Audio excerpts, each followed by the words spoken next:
que El Salvador va a crecer menos de lo previsto en el año 2022, si lo vemos en términos comparativos, en una tabla, no sé si la tenemos ahí, producción, comparado con los países de la región. Don Alfredo, ¿y qué significa eso? Bueno, yo creo que lo que el Banco Mundial está haciendo es simplemente generando una opinión en tiempo por el cambio que la economía mundial está sufriendo.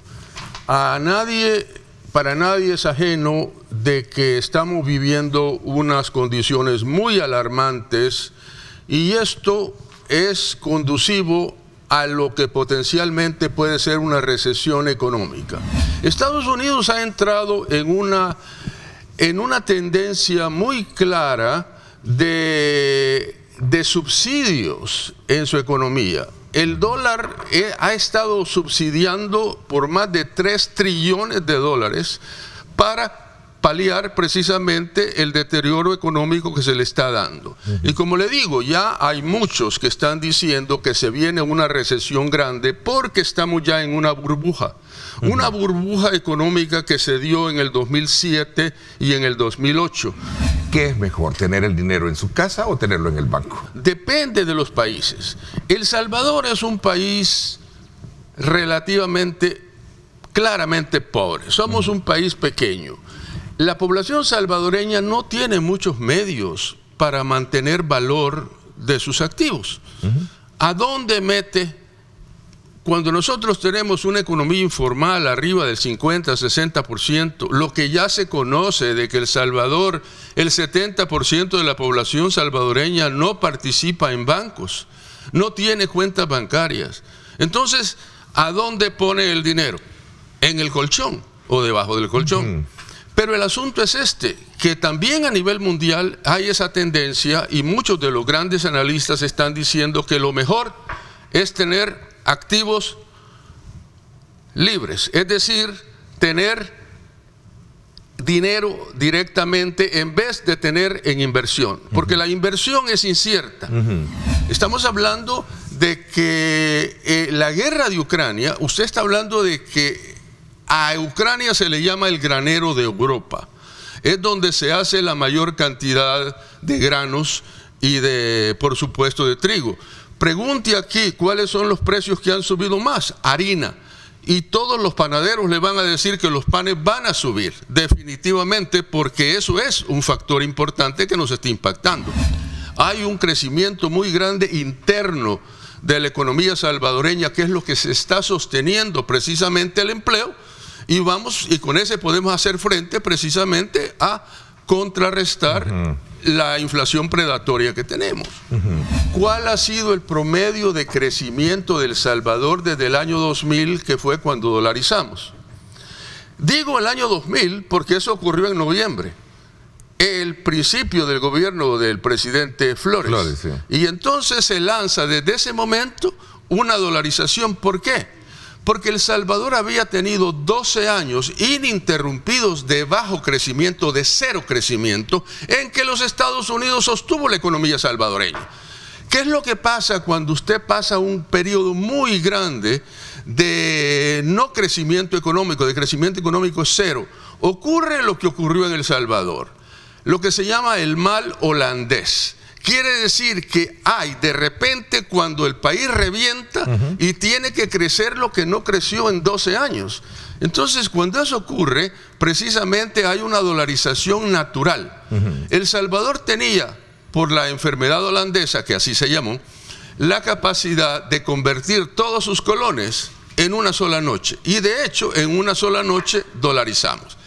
¿Qué es lo que pasó después de eso?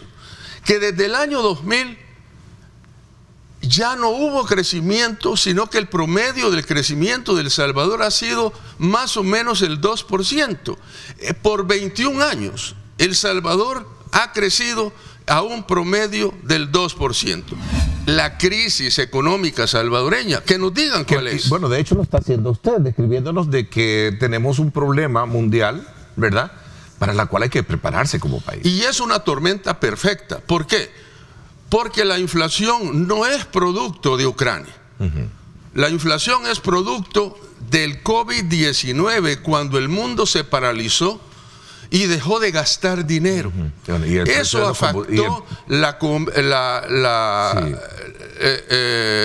cadena de suministros.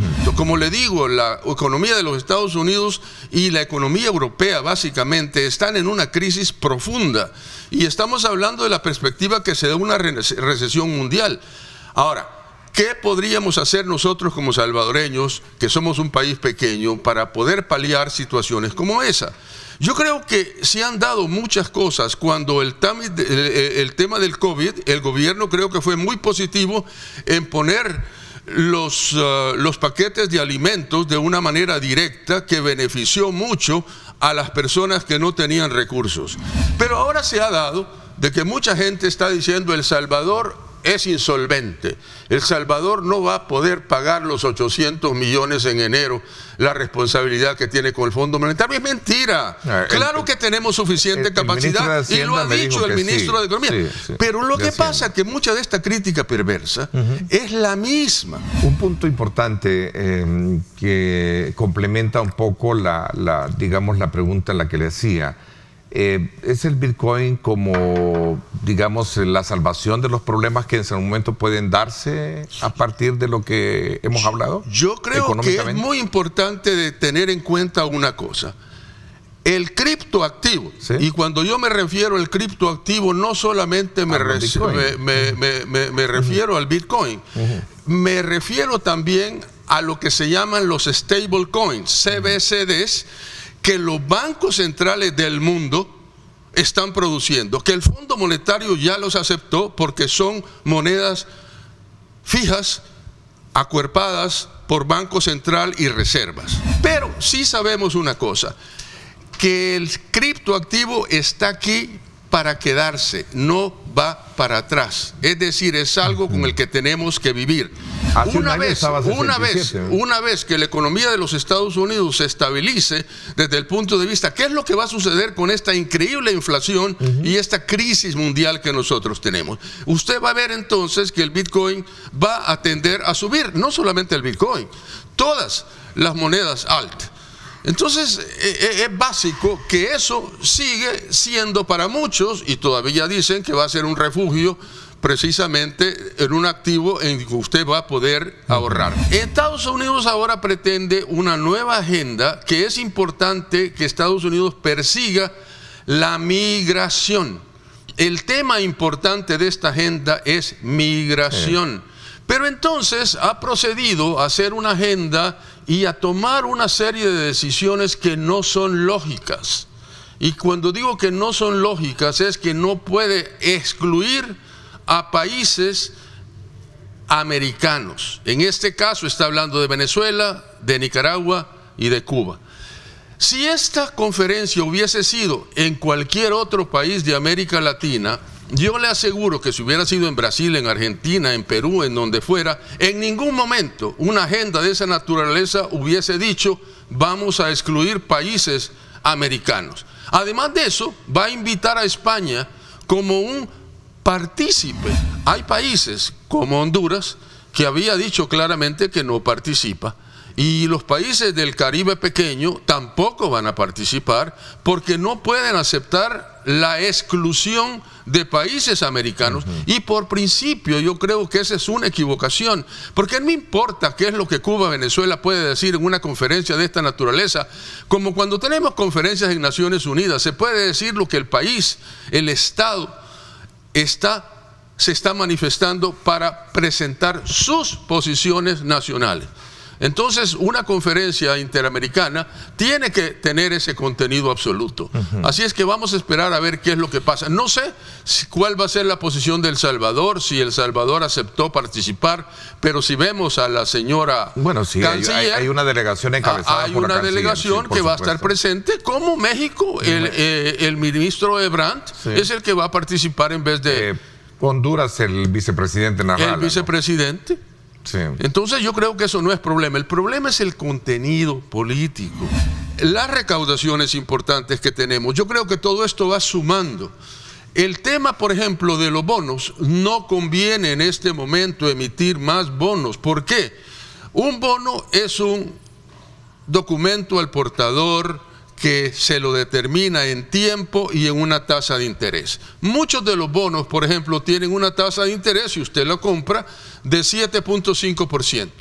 Entonces yo le digo, usted va a ganar 7.5% en un año, porque esos son de los de corto plazo. Y si hay una inflación superior a los 7.5%, dígame, ¿qué va a hacer usted? Entonces nosotros necesitamos compensar la pérdida del poder adquisitivo de la población para adquirir alimentos. El problema de los contenedores tiene que ver con la cadena de suministros. ¿Por qué en Estados Unidos subió el contenedor de Shanghái a Los Ángeles casi 5 veces del precio? ¿Sabe por qué? Porque como no hay demanda para los contenedores, porque la economía se paralizó totalmente en el 2020, entonces antes de que la cadena vuelva nuevamente a abastecer de acuerdo a una nueva demanda, los contenedores van a tener un más alto precio. Yo creo que lo primero es, de una forma muy innovadora, el gobierno del presidente Bukele, a través del despacho de la primera dama Gabriela de Bukele, crean una política nacional de primera infancia, niñez y adolescencia que se llama Crecer Juntos.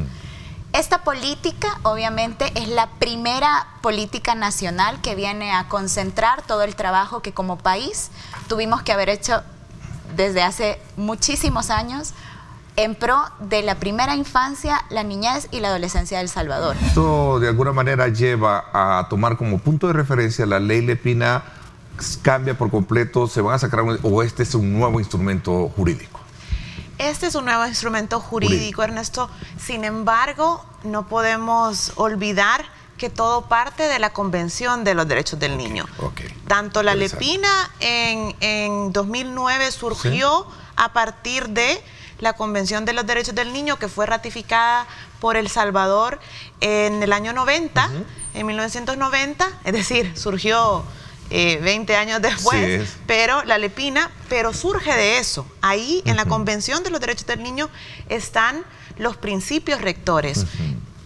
Está la obligación de todos los países ratificantes de cambiar la visión, como decía la diputada, de cambiar la visión adultocentrista que se tenía, de pasar de una doctrina tutelar, que se llamaba antes, hacia pues principios que consideran a la niñez y a la adolescencia no como el futuro, sino realmente como el presente, y promueve que todos los estados actúen en función de los niños y de las niñas en esos 1000 días. En el tema de primera infancia, va a permitir priorizar políticas, proyectos y programas dirigidos a niños de 0 a 8 años, según entiendo un poco el documento. Así es, de hecho se crea el Instituto Crecer Juntos, que es la nueva institución que va a aglutinar todas las acciones que vienen de la política Crecer Juntos, precisamente como bien lo decía la licenciada Francesca, que vienen a dar esa relevancia de estos primeros 1000 días. Una cosa también bien importante es que la ley en general ha tenido un enfoque de que la familia es el responsable del niño, niña o adolescente, por supuesto, pero el Estado tiene una responsabilidad de generar las condiciones para que las familias puedan brindarle educación, salud, recreación, juego, cultura, arte, deporte a las niñas, niños y adolescentes. No solamente el Estado no se puede retroceder en sus obligaciones, sino que al contrario, entonces tiene que brindar las posibilidades. Esta ley recoge cada uno de los derechos a los cuales deben de ser reconocidos a los niños, de las niñas, de los adolescentes, y se hace el énfasis de algunos derechos que, si bien estaban reconocidos de manera general en la Convención de los Derechos del Niño, se adaptan a la realidad de hoy en día. La ley Crecer Juntos tiene obviamente temas transversales, y nos vamos a reunir con diputados de la Comisión de Salud, de Educación y Cultura, de Hacienda y de Trabajo, porque son temas que van transversales en la ley. ¿Por qué? Necesitamos explicarles a ellos también cuáles son los temas en los que sus comisiones se cruzan. Obviamente involucra otros sectores. ¿Esto va a llevar a consultas también con otros sectores? Claro que sí, de estos sectores que en algún momento no tienen dudas, decía. Claro, aquí hay 2 puntos. Okay. Uno, la ley Crecer Juntos se ha trabajado desde hace más de un año de parte del despacho de la primera dama. Francesca ha estado liderando dirigiendo este proceso. Okay. Se ha consultado con... Además, hay consultores, tanto nacionales como internacionales, que tienen que ver con el tema jurídico, de técnica legislativa y también, obviamente, con los conceptos un poco más grandes sobre niñez, adolescencia, primera infancia, etcétera. Derecho a número único de identidad. Sí. Esto de alguna manera también ha despertado mucha inquietud. Sí, realmente esto es algo que en muchos otros países desarrollados pues se ha retomado ya, es una realidad y genera una gran seguridad para muchas cosas. En un primer momento es más fácil tomar las decisiones como Estado, podemos tener una mejor idea de cuál es la situación real de toda la población. Una de las observaciones del comité, por ejemplo, es que en el país no hay datos reales. Sí.